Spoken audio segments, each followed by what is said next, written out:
Ке успее ли синдикатот да ја убеди владата платите и на останатите вработени во администрацијата да се пресметуваат според формулата, по која веќе се утврдуваат примањата на функционерите?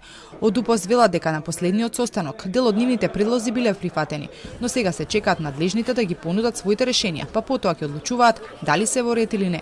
Владата кажа дека го прифаќа предлогот на Сојуз на синдикати на Македонија да бруто просечната плата биде основите за пресметување на платите.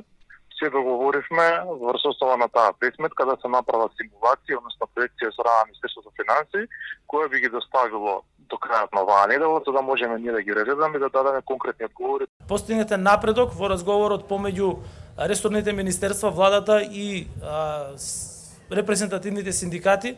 И додека се чека решението за колективните договори и дали останатите вработени во администрацијата ќе добијат иста формула за пресметка на плати, со избраните именувани функционери, почнувајќи од министри, градоначалници, пратеници, па се до председатели на судови и обвинителства, на нивните сметки веќе легнаа покачените плати. Добија едно зголемување до 78% за 8 дена и едно за цел месец.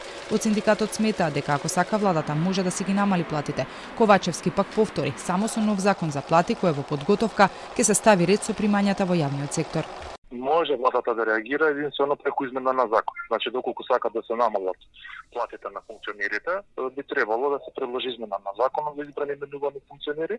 Вие прашувате за платата на еден пратеник која што ќе ја земе или министер, меѓутоа не прашувате за плата во одредено регулаторно тело кое што го именуваат пратеници, каде што директор на регулаторно тело зема 3 пати поголема плата и од председател на држава и од пратеник во Републичкото собрание. И затоа законот за плати треба да изврши усогласување.